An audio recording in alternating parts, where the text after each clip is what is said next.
Well, in 1973, I was a postdoc in molecular biology at Columbia University.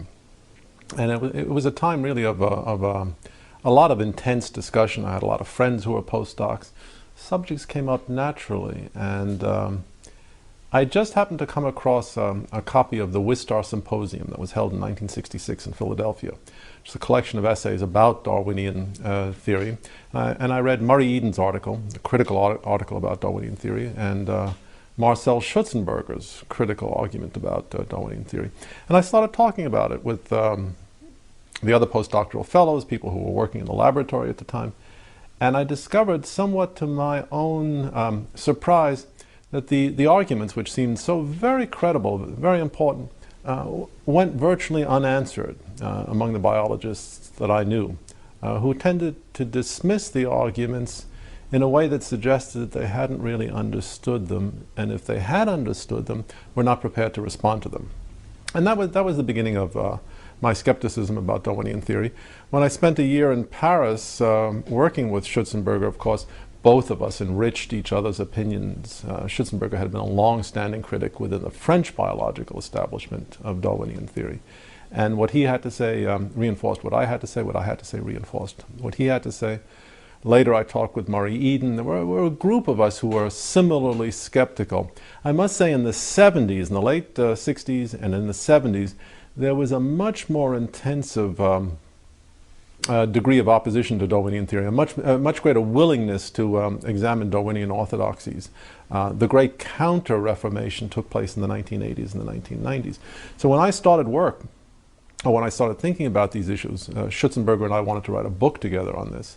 There was a very relatively liberal attitude among mathematicians, people who were interested, physicists, people who were interested in Darwinian theory, a much greater willingness to wonder whether any of this could possibly be true. So that was roughly my own background, my own approach to it. Well, the claim that all skeptics about Darwinian orthodoxy or Christian fundamentalists stands refuted by me. It's obviously not true. I'm neither Christian nor a fundamentalist. But lots and lots of people are skeptical in the scientific community. I know dozens of mathematicians who scratch their head and say, you guys think this is the way life originated? It's absolutely a preposterous theory. And many, many very significant figures. John von Neumann, one of the great mathematicians of the 20th century, just laughed at Darwinian theory. He hooted at it. So it's perfectly absurd. This is a point in a polemical dispute. It's not a reasonable standard of criticism. Opposition to Darwinian theory is, I wouldn't say widespread, but there's a consistent group of people among mathematicians, among physicists, among some very good speculative biologists who simply don't accept it, don't even regard it as a scientific theory in any reasonable sense. It's tough to say because we're not dealing with a theory in any sense in which, say, a physicist would recognize the theory. We're dealing with a collection of anecdotes, a certain point of view, a series of hunches.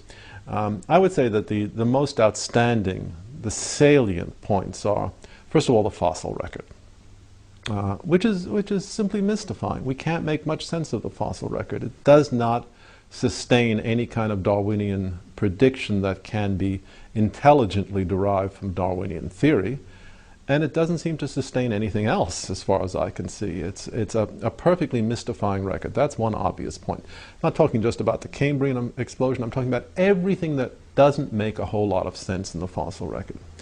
Second point, we have never been able in any way theoretically to examine the central Darwinian claim that natural selection and random variation can account for a great deal of complexity. If you look at the history of physics, for example, what did Newton do in the 17th century? He said, well, the planets are being attracted to the sun by a force. It's not any kind of force, it's a inverse square force.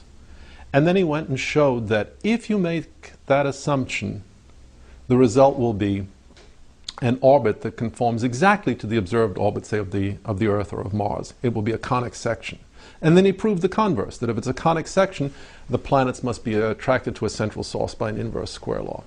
There is nothing like that in biology, in Darwinian theory. A kind of a canonical demonstration that this mechanism, random variation, natural selection, is adequate to the generation of this level of complexity. From the point of view of the serious sciences, without that kind of a demonstration, one is completely adrift. You have no idea whether the mechanism is adequate for its intended purposes. This is the second point. Third evidential piece of the puzzle. Look, you turn to the serious sciences, you turn to general relativity or quantum mechanics. I can program a computer with the equations of general relativity or with the equations of quantum mechanics, and I can say, all right, what are the consequences? I can actually see the consequences emerge in a simulation. We can't do any of this in biology. And that should prompt any reasonable person to ask, why not?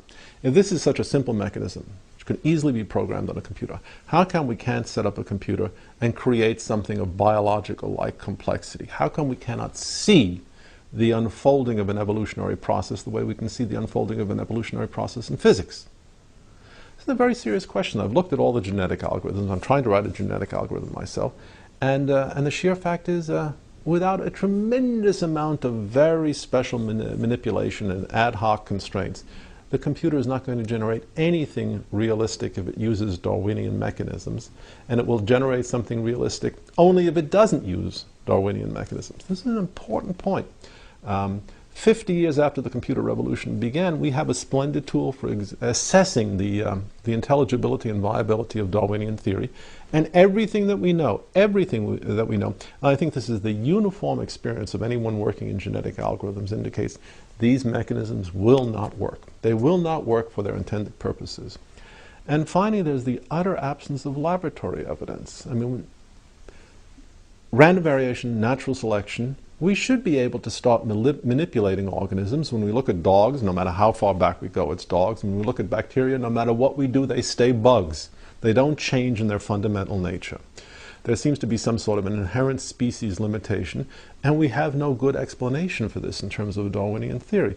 We should have far more flexibility, far more plasticity under laboratory conditions than we actually do if Darwinian theory or anything like that were correct.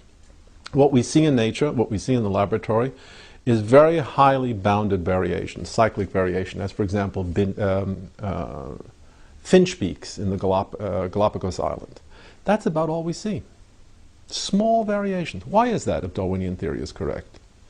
These are evidentiary points that I think need to be stressed, need to be examined openly, honestly. And they never are, of course. Never are. Look, the stuff about finch beaks is certainly interesting. Let's not confuse ourselves about that. The question is, can it be extrapolated, or does it represent cyclic variation?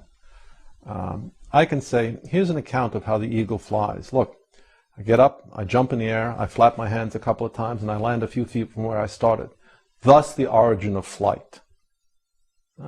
The obvious response is, this is nutty. You can flap your hands as long as you want. You won't fly like an eagle. The argument from extrapolation can work in some circumstances. It fails in other circumstances. Plainly, in the case of a human being who jumps 2 feet in the air and then lands 2 feet from where he started, the argument from extrapolation fails. What persuades you in the case of the Galapagos finch that what seem to be cyclic variations are the start, the commencement of a grand process of speciation? That's a step in the argument that has to be completed. It's not enough to say, well, it's more of the same. It's not more of the same self-evidently. It can easily be bounded variation of exactly the same sort as we see in any species experiment. Now, the contrary may be true. We may be seeing the development of entirely new species. The Galapagos finch starts off as a finch, and within 100 million years there'll be a Galapagos elephant. Could be. But we need a whole lot more by way of evidence than a couple of nutty journalists going down there looking at finch beaks and writing a Pulitzer Prize winning book. A whole lot more of this is to be serious science. I mean, this doesn't even pass the threshold of anecdote.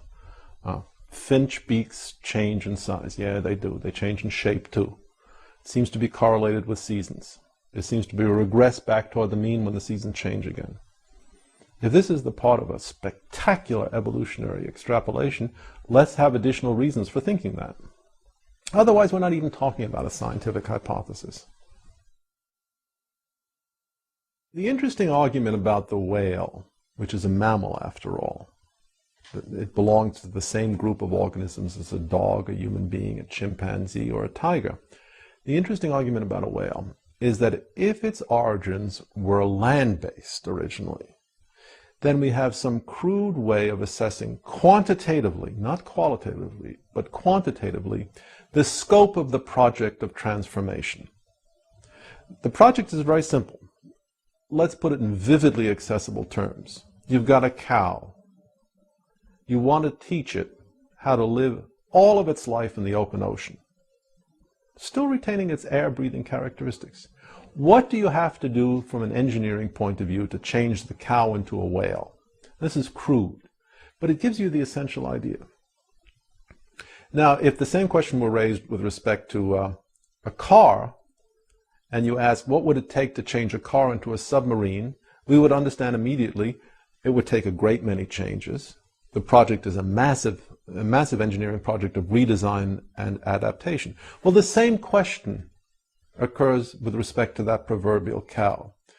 Virtually every feature of the cow has to be changed. It has to be adapted. But since we know that life on Earth and life in the water are fundamentally different enterprises, we have some sense of the number of changes. Anytime a science avoids coming to grips with numbers, it's somehow immersing itself in perhaps an unavoidable, but certainly an unattractive miasma. Here's a chance actually to put some numbers on calculations. We're not talking about genetics. We're talking about simple numbers. The skin has to change completely. It has to become impermeable to water. That's one change. Breathing apparatus has to change. A diving apparatus has to be put in place. Lactation systems have to be designed. The eyes have to be protected. The hearing has to be altered. Salivary organs have to be changed. Feeding mechanisms have to be changed. After all, a cow eats grass, a whale doesn't. As I say, I've tried to do some of these calculations. The calculations are certainly not hard. But they're interesting because I stopped at 50,000. That is morphological changes. And don't forget, these changes are not independent. They're all linked. If you change an organism's visual system, you have to change a great many parts of its cerebellum, its cerebrum, its nervous system. All of these changes are coordinated. So when we're talking about an evolutionary sequence such as this, what's interesting about the cow to whale transition, and I'm just using this as an easily accessible idea. What's interesting about the cow to whale transition is that we can see a different environment is going to impose severe design constraints on a possible evolutionary sequence. How are these constraints met if they're roughly 50,000? If they're 2 million constraints, how are those met? And what does this suggest about what we should see in the fossil record? To my way of thinking, if Darwinian hypotheses are correct, it should suggest an enormous plethora of animals, intermediary between, say, Ambulocetus and the next step. That won't solve all problems. One wants to know what's directing this change, if anything. But at least it will put it in the ballpark of a quantitative estimate, which is hardly ever done. Questions about homology are really tricky because they tend to be exercises in circular definition. What do we mean by homological organs? Well, in the 19th century, in the early 20th century, geneticists and biologists struggled to put together a criteria for homology. They talked about similarity in embryological development, similarity in function, similarity in morphological form. That's reasonable, but a little vague, a little unclear. But what inference do you make from the fact that, say, the fin in a fish is structured in a way that's remarkably similar to the hand in a human or in a chimpanzee? If the fact that you see some morphological significance is taken as evidence for common descent, there's not much additional that you need to look for by way of evidence because the issue is definitional. If it's not taken as evidence for common descent, what do you need to complete the inference to common descent? There are plenty of examples of homological structures in biology which are obviously not based on common descent. For example, take the Australian wolf. which, except for the reproductive system, features a wide variety of organ systems that are absolutely homological to the North American timber wolf. But there's no evidence that these homological structures arose because some wolf at some time in the past, or some proto-wolf, decided first to migrate to Australia and then to migrate to North America. The evolutionary lines are completely distinct, and yet we see a profound degree of homology. We see this throughout the animal kingdom. The whole issue of homology, commonality of form, is riddled with a great deal of philosophical uncertainty, because it's never clear what the evidence is for, and how one is to avoid completely circular reasoning. What is clear is that within family groupings, there are profound similarities in structure. We can say that. But whether they arise because of some constraints in the circumstances of life, or because there's a genuine explanation in terms of a common ancestor, we just don't know in many cases. The entire mammalian group of animals, for example, all of the mammals, have many, many properties in common. Why this should be, we don't know. For example, the pentapod nature of all extremities. Why is 5 preferred in the mammalian kingdom and not 7 or 13 or 52? It's an obviously interesting question. If we say that it is because the mammalian organisms were derived ultimately from fish, then we have a profound number of problems in that pectoral and pelvic girdles also obey the rule of 5. They also obey the rule of 5. Where did this constraint come from? It's not entirely clear. The idea that mutations are considered the engines of evolution has only one problem: there's no evidence to support it. As far as we know, and that's a considerable problem, not an overwhelming problem for a scientific theory. There are plenty of scientific theories that lasted a long time with absolutely no evidence. But the idea that mutations are the driving force encounters a fatal difficulties. Almost all mutations are deleterious. Almost all of them do the organism absolutely no good. In fact, we have a devilishly hard time finding any mutations that do the organism any good whatsoever. That's one problem. The second problem is that by now we should be attentive enough to look for contrived circumstances in which we can test this idea that mutations, by definition random, work as the engine of evolution.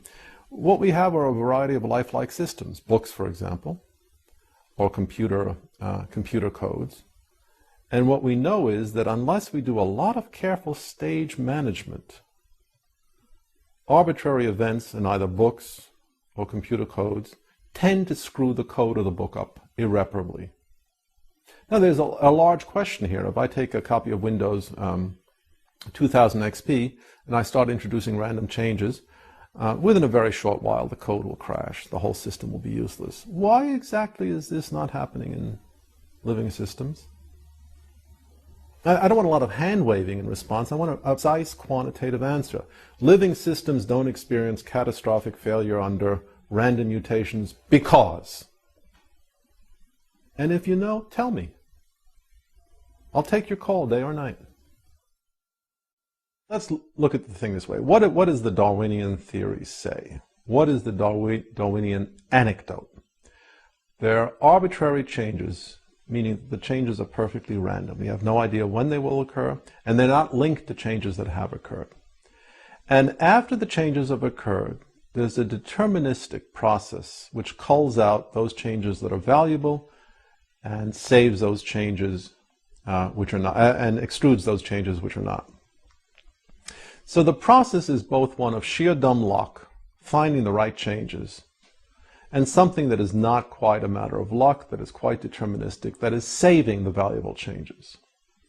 Nonetheless, Darwinian theory suggests that each such episode, luck, change, is independent. It has nothing to do with the one that went before. So that in the abstract, it could be modeled by what mathematicians call a random variable. At first cut, first approximation. When I talk about sheer dumb luck, I mean the amazing fact that these extraordinary, ineffably beautiful structures arise from what is at its heart a stochastic, that is to say, a random process. Now, no one is arguing, say, that if a tiger, a toothless tiger, develops a set of splendid dentures capable of biting its prey, it will improve its chances of survival. That seems obvious. It seems, in fact, so obvious that it's hard to imagine that a scientific theory is needed to explain it. The pigeonhole principle explains it. The pigeonhole principle tells you if you have 10 letters and only 9 mailboxes, one letter has to go. That seems to be at work in Darwinian theory as an underlying assumption as well. Hardly need 100 years of biology to tell us that. But the essential point is that the structure of the theory is arguably stochastic. Each event, each episode, each bright, bursting episode of change is independent of the one that went before and independent of the one that's going to come after. That's what I meant by sheer dumb luck. A hard time imagining that I myself am the product of sheer dumb luck. I like to think of all of evolution groaning its way toward the accomplishment of the noble and lovely thing that is me. But of course, as a critic of Darwinian theory, I don't hold with that. Of course, I find it difficult to imagine that any contemporary state of affairs is the result of essentially a random process. Not difficult for theological, not difficult for religious, not difficult for any reasons of the sacred, but difficult because we have an enormous amount of experience with the underlying kind of processes in mathematics and statistics, and we never see anything like that. I imagine that Juan Luis Borges, the famous writer, was offering an account of the origins of every contemporary novel. And as is wont, he argued that all novels are really one novel, that is Don Quixote, and that all novels were derived from the Quixote by random copying changes in an obscure group of Cistercian French monks. When I wrote that, I wanted to poke fun at Darwinian theory, but the more I thought about it, the more it seemed perfectly reasonable that that should be the account of the origins of the novel. You began with Don Quixote in the 15th century, 16th century. You had groups of monks who didn't speak any Spanish, didn't speak any French, copying it, as medieval monks copied the Bible, and they introduced copying errors. And sure enough, after a certain amount of time, Don Quixote changed to War and Peace. Different language, different notation, different elements, but essentially a process of copying errors. If we find that preposterous, and I certainly do, little shiver should go up our backs when we think of the analogous claim being made in the context of biology. The idea that science is a uniquely self-critical institution is, of course, preposterous. Scientists are no more self-critical than anyone else. They hate to be criticized, and they never criticize themselves. Given the enormously long span of human history, this is a prediction that one would expect to be true, and it is true. There are local mechanisms of criticism in science. I mean, within established theories, if somebody publishes data that don't work out in the right way, or if there are mathematical flaws in a certain theory, these tend to get known.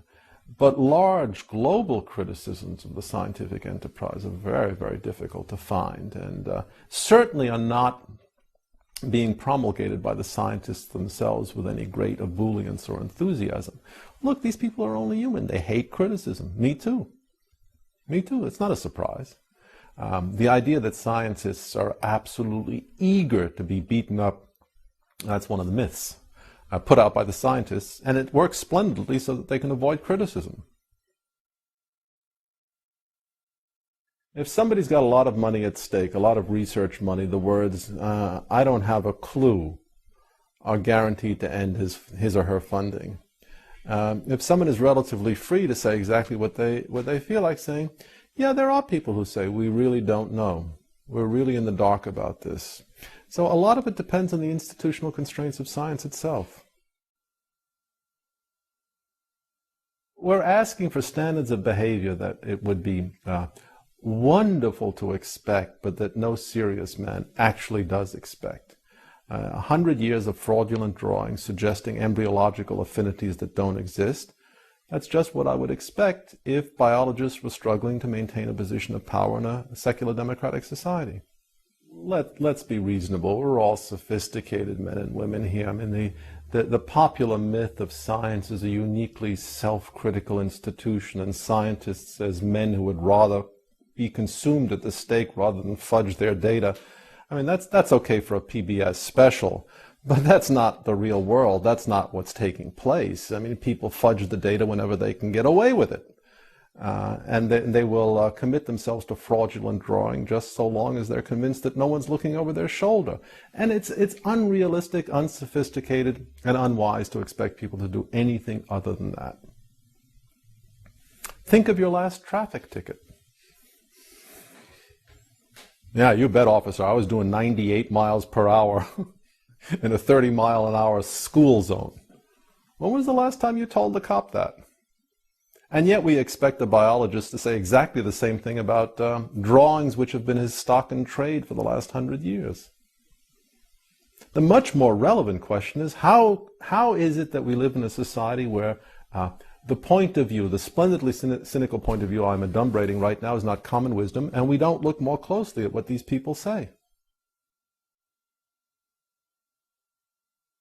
One of the reasons that people embrace Darwinian orthodoxy with such an unholy zealousness is just that it gives them access to power. It's as simple as that. Power over education, power over political decisions, power over funding, and power over the media. No one in a society which is openly contemptuous of religious expression in any form wants to be identified with the side at which the intellectuals and the leaders of taste and opinion are going to snicker. This again is human nature. We would not expect a philosopher to be boisterous in his denunciation of Darwinian theory if it could cause people at the faculty club to whisper about him.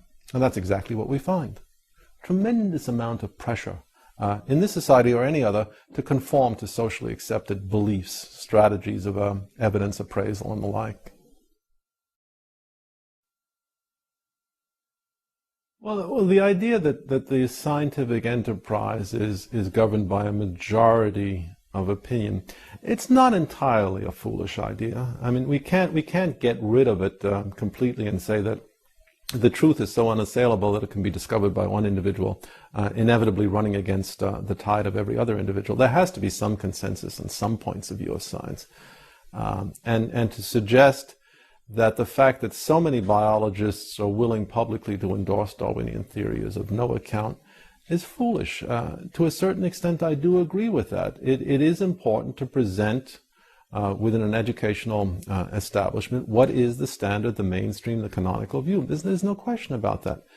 But at the same time, for heaven's sake, let's open up the discussion a little bit and present some countervailing views, at least to the extent of appraising Darwinian theory in the context that realistically portrays it for what it is.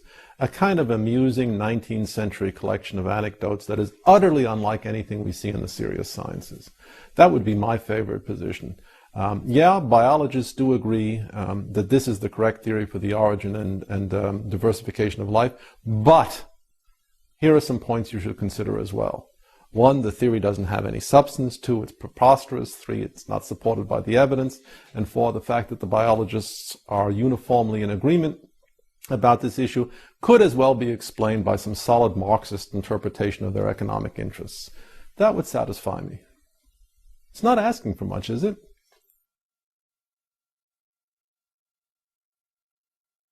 We don't know anything about the progress of science.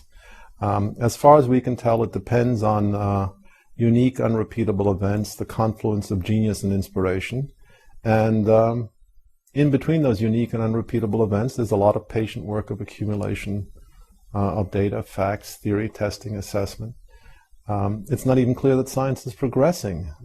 It might be moving in a circular pattern, ever deeper entrenchment of a single set of ideas. That certainly seems to be true in physics. Has physics progressed beyond Newtonian mechanics? Well, it's certainly been enriched. It certainly has acquired additional concepts, additional powers. Whether the powers are due to technological development or theoretical insight is another issue. I don't think we should make any large claims about the progress of science. We understand science as little as we understand the cosmos. I think, realistically speaking, we're hundreds of years away from having the same kind of understanding of living systems as we possess in parts of physics. And what we understand of physics deals with a very, very small range of experiences in the material world. That shouldn't be forgotten. And also, I turn on the faucet. I don't have a series of equations that can describe turbulent water flow. I just don't have that. Aerodynamics is not properly understood. Turbulence is not properly understood. And that's Newtonian mechanics. We certainly don't have a rock-solid understanding of the behavior of technological and material objects in the contemporary world. We have a lot of anecdotes. No reason to expect progress in biology is going to be any more rapid than developments in physics. Why the assumption of celerity, that things should just happen, bang, bang, bang, we'll understand everything at once? There are very deep conceptual issues in biology, very, very deep, very profound areas, not only of ignorance, but of understanding. This is a country with all too much civility. It really is, especially on important issues. But look how much we've lost in this country. I would encourage you to this. Go back to the 1920s, 1930s. Pick up anything that H.L. Mencken has written, for example. Robert Ingersoll, H.L. Mencken, handful of critics, and ask yourself, could one write this way today about important issues? And we've lost something in this country because we've become afraid of controversy, afraid of polemics. That's not a healthy thing. It's invigorating.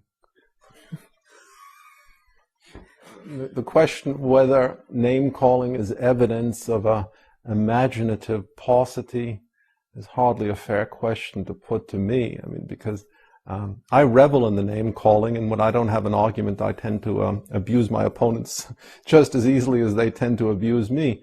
Again, I don't think too much should be made of that. There is a pattern. It's not a scientific pattern, it's a pattern in human affairs. When people haven't been criticized in a long time, they react with a great deal of indignation when they're criticized for the first time. It's human nature. Put yourself in the position of a Daniel Dennett or a Richard Dawkins, who are used to being the regnant priests of a powerful orthodoxy, and for the first time in their lives, someone says, hey, you guys are simply not credible. Of course they're going to react with outrage and indignation, hurl imprecations at others, resort to objurgations. That's only normal. If I remark that Daniel Dennett had his last idea in 1936 and it was under prenatal influences, what's wrong with that? It just sharpens the debate. It puts a lot of emotional emphasis on the debate, and it forces people to come up with something better. That's the real point of name-calling. It forces people to come up with something better. There are other factors at work. Decline in standards of vituperation. America used to be a country rich in insults. It really did. And we lose something in literary or intellectual culture when that's no longer accessible.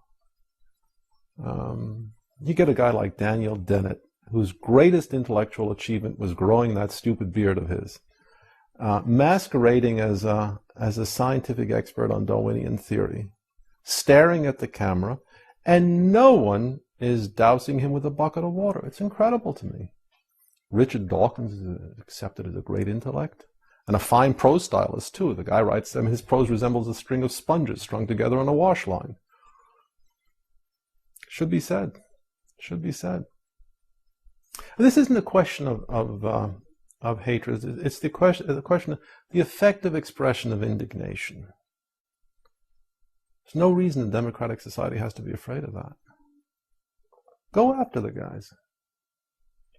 We've become very defensive, very timid. I mean, look, the fact that we have to justify an attack on Darwinian theory is a very sad commentary on the health of American society. It shouldn't require a justification. It shouldn't. And yet it does. I mean, a very timorous aspect to American society right now. It's gone to the black community, and that's a wonderful thing.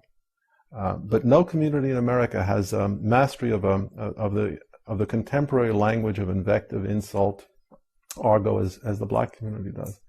Trouble is, not enough of the guys in the black community are devoting their talents to attacking Darwinian theory or quantum mechanics. That's the trouble. Get these rappers off MTV, put them to work, focused direction on Darwin.